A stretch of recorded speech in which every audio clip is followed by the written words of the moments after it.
All right, Detroit Pistons get the job done and get the job done and get the job done. They come down 3-1. You know what was so funny about this playoffs in the East, where there was a lot of parity, and the injuries have really created a lot of parity in the NBA. If you're looking at the injuries as a half glass full, or glass half full, the number one thing about the injuries that you're starting to see in the NBA is creating parity. It's creating an enigma in the playoffs. You know, back in the day, you used to already know it's about 4 teams that can win a championship, you know. And a lot of that had to do with them playing the games on the floor, but also in general, you know, injuries even back then, you know, wasn't so common. But injuries play a pivotal part. That's just the honest truth. These injuries play a very, very pivotal part. And this, you know, this is the funny thing about it. Boston got eliminated the 2nd seed. The Pistons, like they was going to get eliminated in 1 seed, and then possibly the 4th seed in Cleveland could have got eliminated. It was looking like the 3 seed. And New York was on the ropes for a minute. You know, so I mean, the NBA. The bright side of the injuries, you know, whether it's Franz Wagner, which, you know, a lot of local people like Franz Wagner. He went to Michigan. He missed that layup, but hey, it is what it is. You charge it to the game. You know, amazing pro career. His brother went to Michigan, Mo Wagner.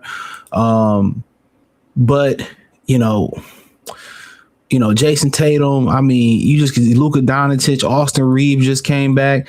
I mean, once you start to think about it, the bright side of the injuries in the NBA, you know, is the parity of it. You're getting more parity. I know we kind of like to look at things from a situation of always the negative side of things, but the parity in the NBA, there's been parity due to the lack of durability of the players. Now, you know, we can get into why durability lacks. I've been talking about that on the main channel. But I'm not here to speak on that. We had a great game.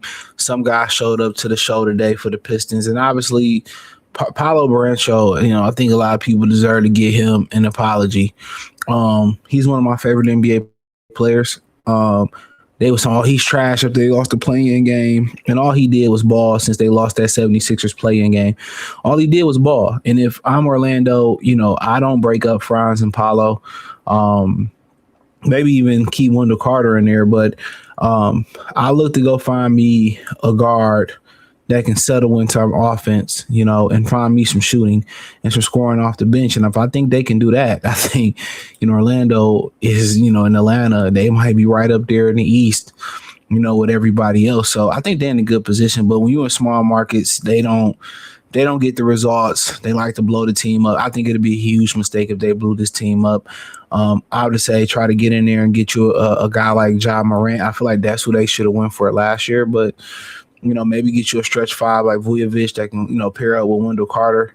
You know, then you hope guys like Anthony Black, you know, some of the other shooters on the bench, Jed Howard, they can develop. But, you know, Apollo had 38. Desmond Bane, I don't know what was going on. Then he got in foul trouble, but he wasn't aggressive enough. You know, Wendell Carter passed up some shots. Jalen Suggs, you know, really to keep it funky with you, Jalen Suggs was the reason it was a series. He's the reason why they got confidence. The way he set the tone in game 1, and even I think in game 2, he had a good game. You know, the way he set the tone in series, had he not came out as hot as he did,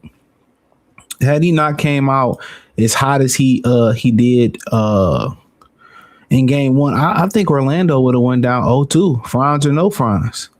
So, you know, that just lets you know if they can get them find one of those last Mohegan true point guards, somebody that can get them in and out their offense at that position and can score and shoot the ball efficiency, which, you know, that's a unicorn right now. You know, they're a scary bunch. But then you go over here, you got a lot of help today. You know, Derek Duran finally showed up. Hopefully people like, okay, if he go play Cleveland or Toronto, he, you know, now maybe he can get out that funk. You know, and like I said, last year was understandable. First playoffs, you going against Cat, one of the most talented players in the league. Robinson didn't do well, but, Tobias showed up. He shot the ball extremely well today. He had some Game 7 demons, going back to Philly, 0-3 in the playoffs. Also played for the Magic. Asar Thompson didn't really give you much offensively, but defensively, he did what he's supposed to do the little things. Kay Cunningham, slow start, but then, picked it up, only had 4 turnovers, so it's not bad. Then you had some people come to the show. You had Dennis Jenkins come to the show. All you need him to do, 16 points. I think they just need to get him. Okay, Kevin Huerter is injured. I think they need to get him. They need to get his mind straight. Make clear and decisive decisions. Make clear, straight decisions. And a lot of times where he just thinking too much. Go out there. Your job is to get him in offense, but also score. Just worry about scoring. A lot of times he driving it in, trying to trying to kind of play ruler to point guide too much. I kind of want him to kind of play more. Just make the right play. Just score. Keep it simple. But he was a difference off the bench. Stu was a non-factor. I don't know if Stu's still injured, but shout out to Chancellor for getting his first playoff bucket. But whoever they playing next, they're going to need Jenkins. They're going to need, Stu. They're going to need off the bench, and they're going to need LeVert or Kevin Huerter. They're going to need a couple of those guys off the bench to be better scorers.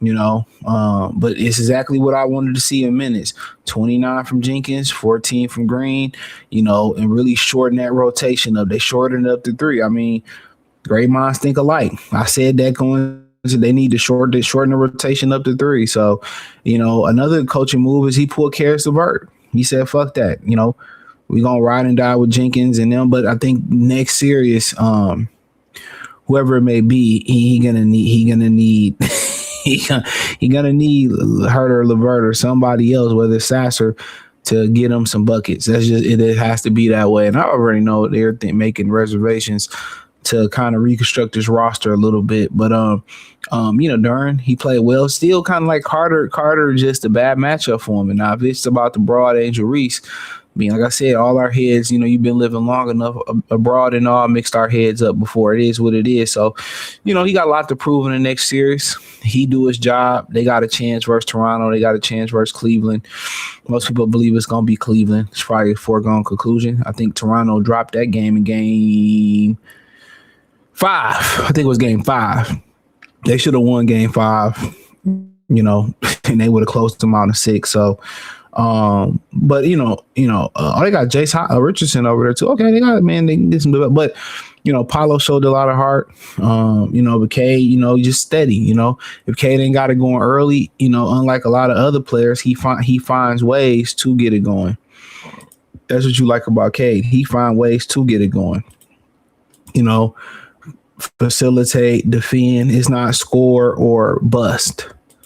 It's not score or a bust for Cade. It's like, for the most part, he legitimately can do it all, so, but, they got into a rhythm. He got some help today from Tobias, Duren, Dennis Jenkins. And, now it's going to have to be more asked of, some of them dudes that hasn't been helping. Robinson got to shoot the ball a lot better. Duren got to, do better than he did today. Respectfully, we need more from him.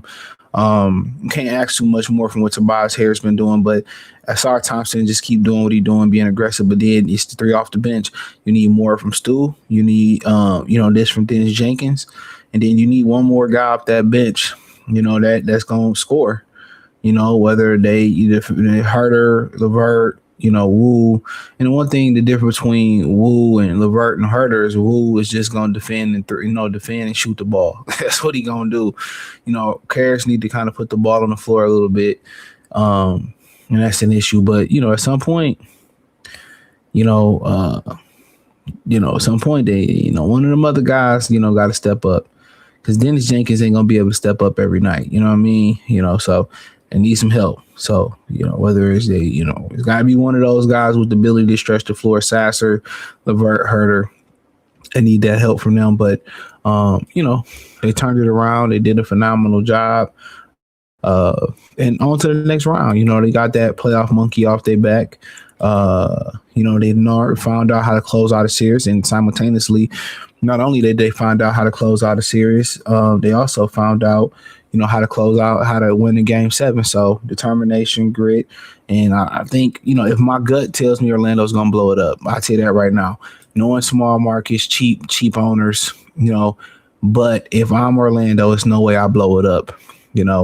Maybe I look into, trying to get a Ja Morant. I look into, trying to find a point guard in general that can settle us in.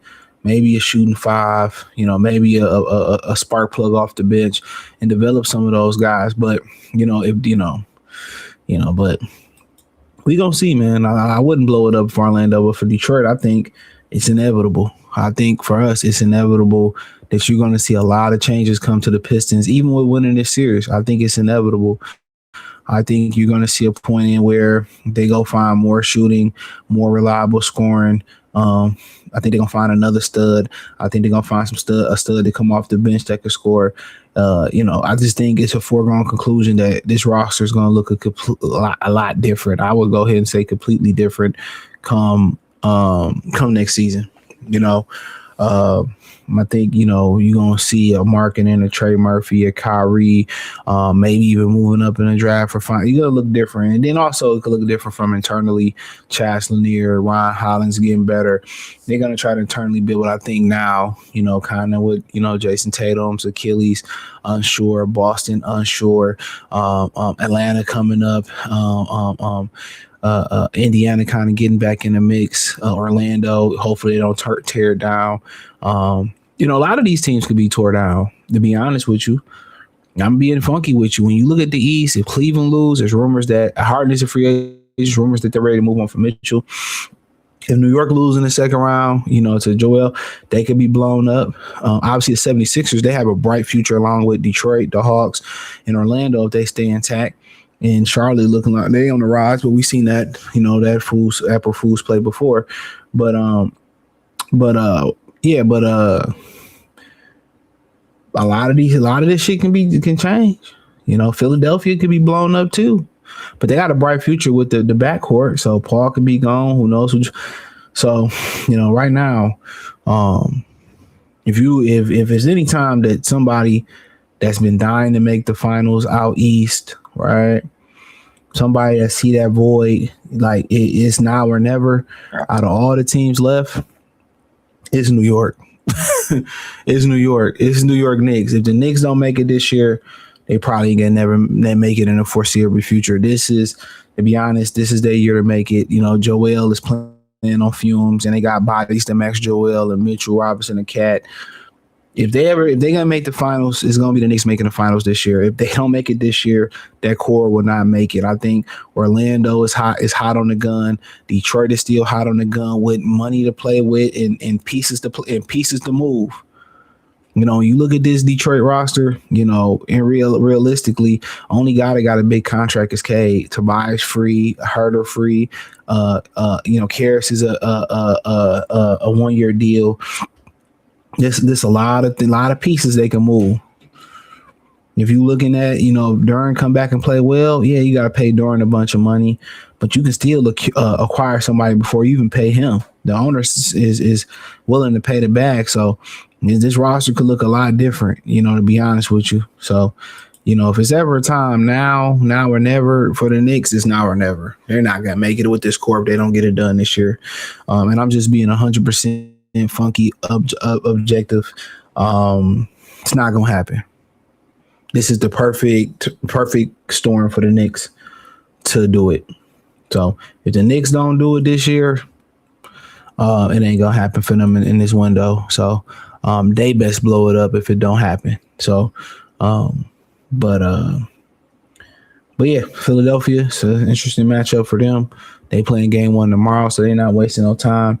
Appreciate y'all for tapping in. Check out the Detroit Piston post-game reaction playlist, Detroit Piston talk playlist. Hit the link in the description to say find me everywhere: X, Facebook, Kick, Twitch, Instagram, Spotify, Anchor, Cash App, Venmo, PayPal, Amazon Key, and wherever I'm at. It's all in that link tree in the description to say find me everywhere. I appreciate the love, support. Moving on to the second round for the Pistons with home court advantage. Feels good. Peace. The Pistons win again.